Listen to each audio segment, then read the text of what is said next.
Picture this, a crisp, quiet morning in your backyard. The dew is still clinging to the blades of emerald grass, and the pale gold light of dawn is just beginning to warm the wooden panels of your fence. Hanging right there, suspended from the sturdy branch of an old oak tree, sits your brand new, beautifully polished bird feeder.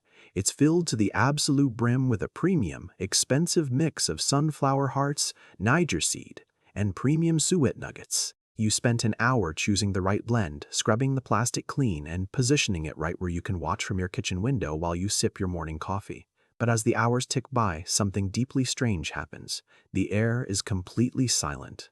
A lone house sparrow flits past, catches sight of the feeder, stalls midair with a violent, frantic flap of its wings, and veers sharply away, vanishing into the dense shadows of the neighbor's hedge. No vibrant cardinals, no darting chickadees, no golden finches, just an empty plastic tube swinging gently in the morning breeze. You did everything right according to every gardening book on the shelf. So why does every single wild bird in your neighborhood treat your yard like an invisible ghost town? Most people assume that attracting wild birds is simply a matter of economics and real estate. Put out enough food, make it look appetizing, hang it in a prominent tree, and they will come. It is an intuitive assumption, deeply rooted in the human logic of a restaurant or a convenience store. If you build a buffet, the diners will naturally arrive, but nature operates on an entirely different operating system, one governed by millions of years of evolutionary survival instincts that completely override the simple, straightforward desire for a free meal. What most backyard bird enthusiasts fail to realize is that a modern plastic bird feeder is not perceived by local wildlife as a generous gift or a welcoming sanctuary. To a small songbird weighing less than an ounce, whose daily existence is a constant, razor-thin margin between survival and sudden, violent death, your shiny plastic or wooden container looks less like a diner and more like a psychological trap. Beneath the surface of your peaceful, manicured garden, an invisible psychological war is being waged every single second of the day. Birds do not think like humans. When a chickadee or a titmouse approaches your yard, it isn't scanning for the highest quality seed or the prettiest color. It is scanning for exit routes, survival triggers, scarcity anomalies, and psychological stress markers. Every single design choice of your feeder, every shadow it casts, every rigid surface it presents, and every artificial expectation it creates is quietly screaming a single word to passing flocks: danger. And the most fascinating part? The very things you're doing to try and help them, the neat placement, the heavy filling, the constant maintenance, are the exact psychological triggers driving them away into the wild brush. It is genuinely heartbreaking to look out at a silent, lifeless yard day after day, wondering if you are doing something fundamentally wrong, or worse, if the local bird population is simply vanishing from the earth. You bought that feeder because you wanted a genuine connection to the wildest small window of vibrant life, dazzling color, and pure, unfiltered nature right outside your glass. You wanted to feel that quiet, grounding joy of watching a tiny, fragile creature trust your space enough to feed freely. When your yard stays stubbornly empty, it feels like a quiet rejection, a subtle, painful failure in your stewardship of the natural world. But that emotional frustration is about to end. Over the next few minutes, we are going to strip away the comforting human assumptions of backyard birding and look directly through the eyes and the ancient, hardwired psychology of the birds themselves. We are going to expose the hidden psychological betrayals, the stress triggers, and the evolutionary mismatches that are turning your well-meaning sanctuary into an emotional wasteland. Once you see your yard through their perspective, everything will snap into focus. You will finally understand the invisible forces at play, and you will learn how to transform your silent garden into a vibrant, bustling ecosystem overnight. Before we pull back the curtain on the hidden psychology of the avian world, take a brief moment to hit that subscribe button and ring the notification bell. We dive deep into the hidden layers of everyday life, uncovering the science and behavior that most people completely miss. Join our community of curious minds, and let's decode the world together. To understand why your garden is a ghost town, we must first step inside the mind of a creature whose entire existence is shaped by the relentless law of scarcity. In the natural world, food is never abundant, never permanent, and never guaranteed. When a bird encounters a natural patch of seed-bearing grasses or a fruiting shrub, that food source is finite, patchy, and tied to the rhythms of the earth. Now contrast that ancient reality with what you have placed in your yard, a massive artificial plastic tube overflowing with pounds of uniform, high-calorie seed. To our human brains, this looks like paradise and endless bounty. But to an avian brain shaped by millions of years of evolutionary trauma, an infinite, unnatural pile of food triggers an immediate psychological paradox known as the scarcity trap. Let's look at a specific, real-world example, the phenomenon of the too-good-to-be-true feeding station. When a flock of goldfinches encounters a feeder packed with thousands of identical sunflower seeds, their behavioral programming does not register generosity. It registers an anomaly. In nature, when something looks overwhelmingly abundant without any natural context or environmental labor, it is almost always a decoy, a trap, or a sign that the local predators have concentrated their hunting grounds around a fixed point. Think about how a predator hunts. A fox, a hawk, or a domestic cat quickly learns that if prey is concentrated in one unnatural spot day after day, that spot becomes a feeding ambush zone. The birds know this instinctively. When a flock approaches your overfilled feeder, their internal risk assessment calculates that the energy reward of the food is heavily outweighed by the catastrophic risk of a concentrated predator ambush. Furthermore, this artificial abundance destroys the natural foraging rhythm. Wild birds are hardwired to spend upwards of 70 to 80% of their daylight hours actively moving, searching, exploring, and engaging in cognitive problem-solving to find small, scattered packets of nutrition. When you remove the search and replace it with a stationary, bottomless bowl of easy calories, you trigger a profound psychological state of disorientation. The birds approach, land on the plastic port, eat for 30 seconds, and then experience an abrupt spike in anxiety. Without the natural physical feedback loop of foraging labor, their brains interpret the stationary feast as an unnatural holding pattern. They feel trapped in a sensory vacuum. They look around, realize there is no physical challenge, no natural terrain to navigate, and no mental reward, and they abandon the feeder in favor of hunting for scattered weed seeds along a rough roadside ditch. The hidden insight here is staggering. Birds do not actually want an easy meal. They want a challenge that matches their biological design. When you understand this psychological betrayal, you realize that filling a feeder to the brim isn't an act of kindness. It is an act of psychological alienation that tells the wild mind to stay away. Once a bird overcomes its initial suspicion of an abundant food source and lands on your feeder, it encounters a second, deeply unsettling psychological barrier: the sterile, unnatural neurochemical environment of modern plastic and metal garden accessories. We tend to view our backyards as cozy extensions of our homes, but to a wild animal, a suburban garden is a bizarre, sensory dead landscape filled with strange materials that do not exist anywhere in the natural world. Let's examine the tactile and visual experience of a bird interacting with a standard commercial feeder. A bird's claws and beak are exceptionally sensitive sensory organs. They are evolved to grip rough tree bark, damp moss, swaying flexible branches, and porous stone.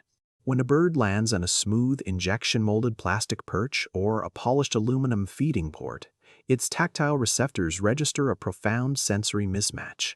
Imagine walking into what looks like a comfortable room, but when you touch the floor, the walls, and the door handles, they feel like absolute glass-slick, uniform cold, and entirely devoid of natural friction. Your nervous system would instantly spike with subconscious unease. You would feel displaced, unsteady, and subtly anxious.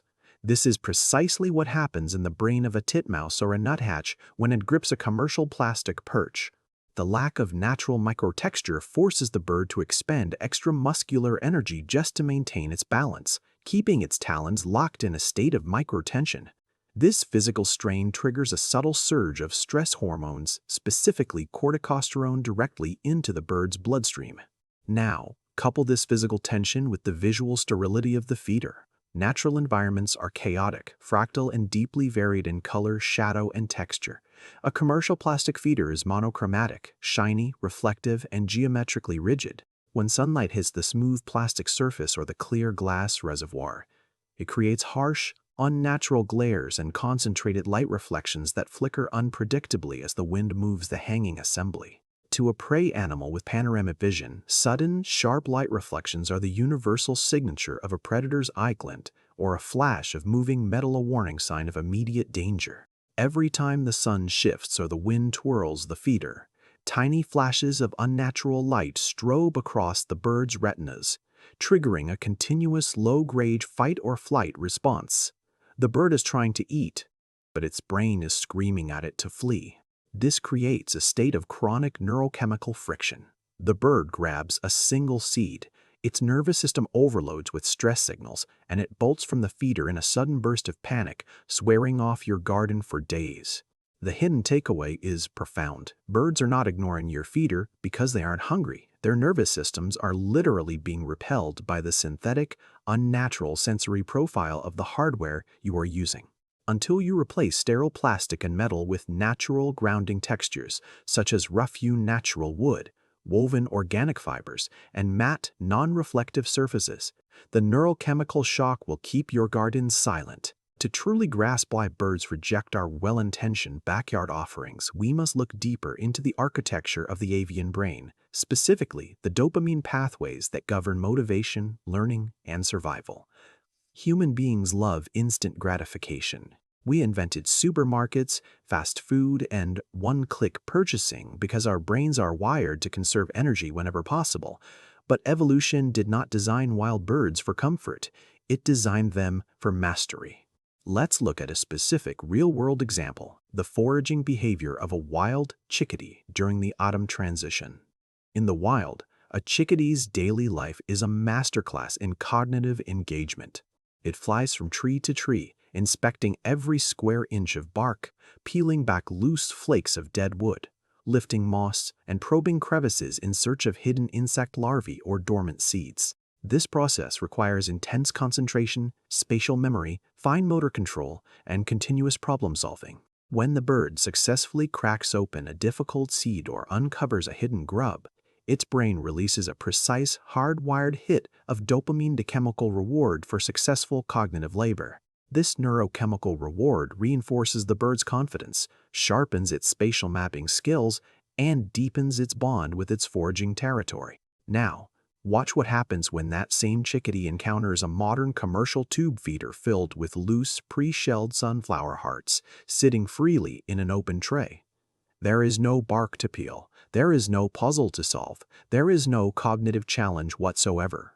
The food is simply sitting there, completely exposed, requiring zero effort to acquire. To our human eyes, this looks like a wonderful gift, a helping hand through the hard winter.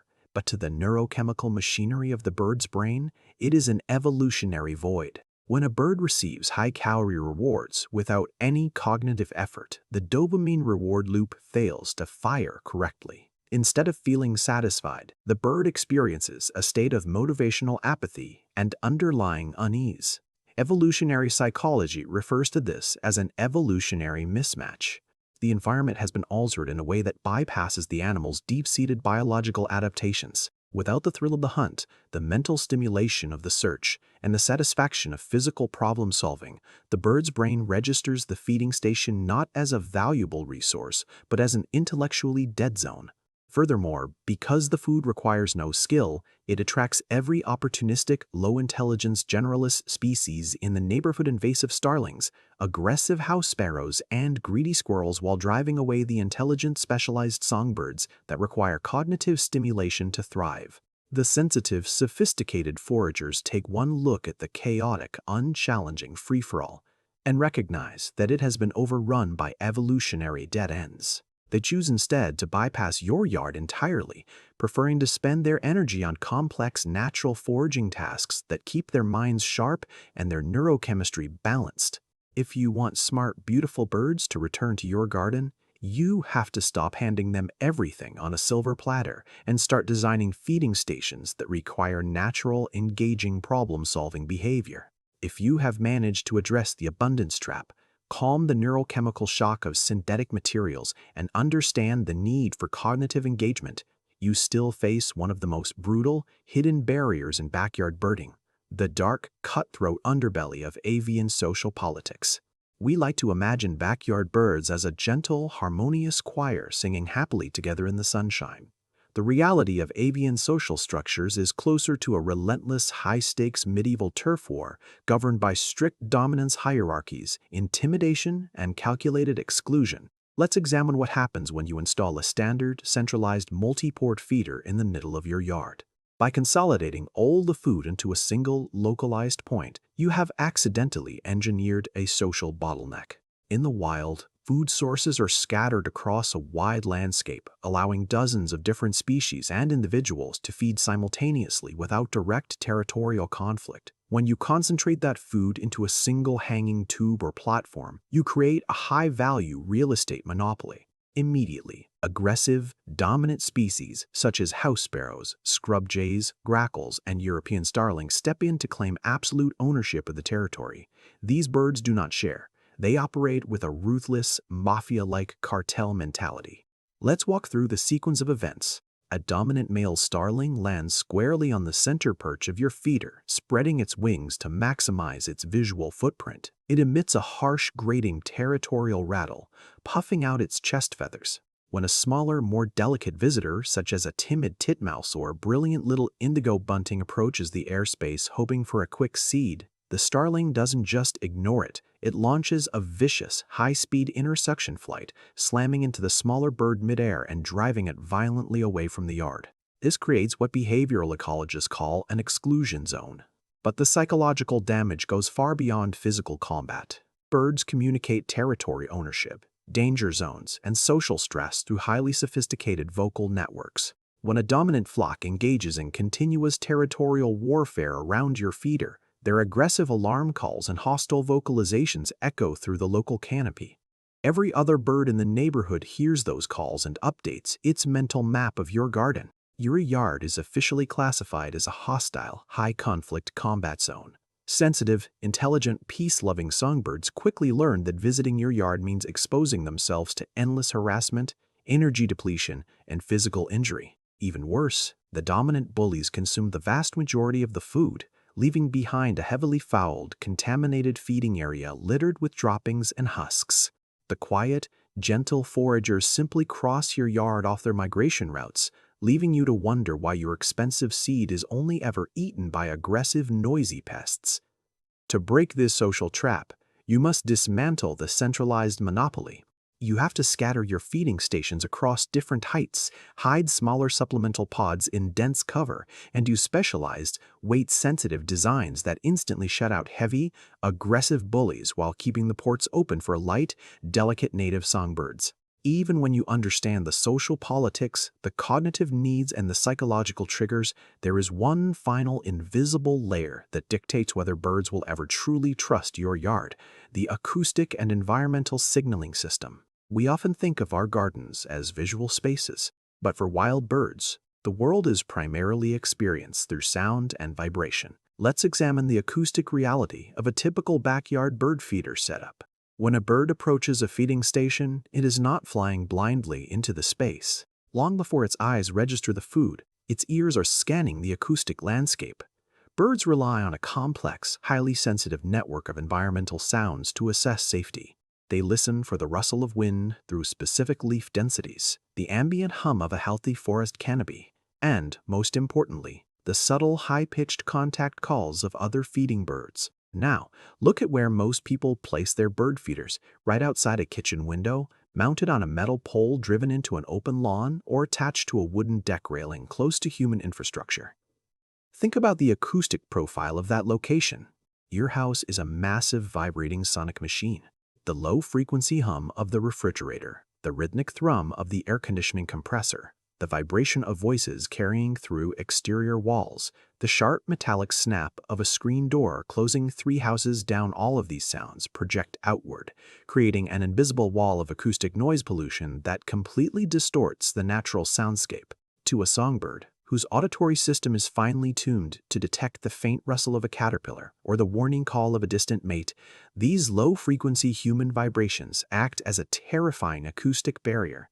When wind hits your house wall or your metal feeder pole, It creates turbulent, unnatural vortexes of wind noise that sound, to an avian ear, remarkably like the rushing air of a diving raptor or the unstable turbulence of a violent storm.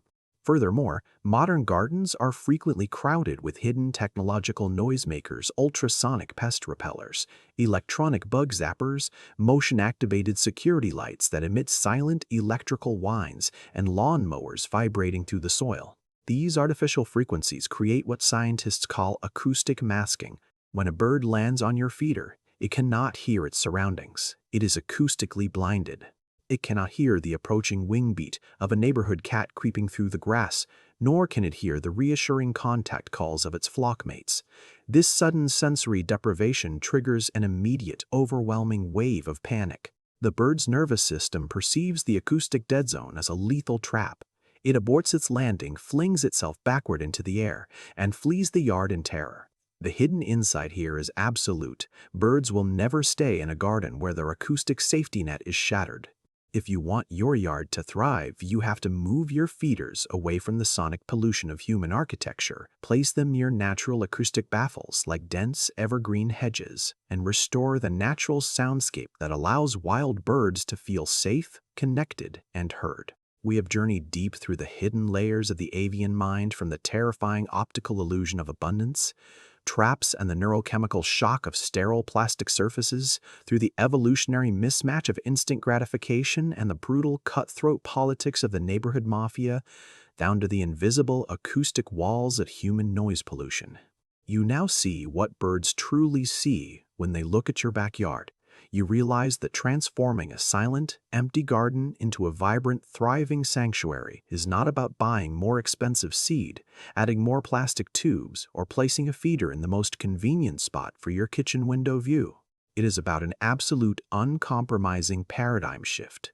It requires stepping entirely out of your human ego and learning to think like a hunted, hyper-vigilant, sensory-driven wild creature whose survival depends entirely on reading the hidden language of the landscape. Every single element we have uncovered is locked together in a delicate, beautiful web of evolutionary psychology. When you reduce the abundance to restore the natural hunt, when you replace sterile plastic with organic, grounding textures, when you introduce cognitive problem-solving, dismantle the centralized bullying monopolies, and honor the natural acoustic boundaries of the garden, the entire dynamic shifts. And as you begin to adjust these hidden variables one by one, something extraordinary starts to happen in the quiet spaces of your yard. The local avian networks take notice. The scouting chickadee finds a safe, quiet approach route framed by dense evergreen cover. It lands on a natural, rough-textured branch perch with zero mechanical slip and absolute acoustic stability. It finds clean, challenging food that satisfies its cognitive drive without triggering scarcity panic. It feeds in peace, completes its cycle, and launches back into the morning sky. And then it tells the others. Suddenly, one quiet Tuesday morning, you look out your kitchen window and the entire paradigm shifts before your very eyes in a breathtaking display of wild wonder. The heavy silence is utterly shattered. A flash of brilliant electric gold streaks through the morning mist. A flock of American goldfinches drops effortlessly onto a natural, staggered branch station, completely unbothered, their bodies relaxed, secure, and deeply engaged in natural foraging. Within seconds, a pair of tufted titmice descend from the dense cedar hedge, slipping into the feeding zone with fluid, silent grace, communicating in soft, harmonious contact calls. A downy woodpecker clings to the rough bark of a natural wooden post, tapping rhythmically without a single trace of hesitation or fear. The ghostly silent wasteland is gone forever. In its place stands a thriving, pulsing, living ecosystem of wild songbirds, operating right outside your window in perfect, harmonious synchronization with the natural world, all because you finally stopped treating your yard like a human convenience store and started designing it as a true, authentic, wild sanctuary. You started this journey looking out at a silent, swinging plastic tube hanging in the empty air of a quiet backyard, wondering why nature refused to visit your space. Now, standing by that exact same window, you see the invisible threads that connect the earth, the sky, the wind, and the ancient, beautiful instincts of every single wing that beats above your lawn. You haven't just put out food, you have finally learned to speak the silent, complex, and magnificent language of the wild. What is the single most surprising psychological trap you noticed in your own backyard today? Let me know your thoughts in the comments below.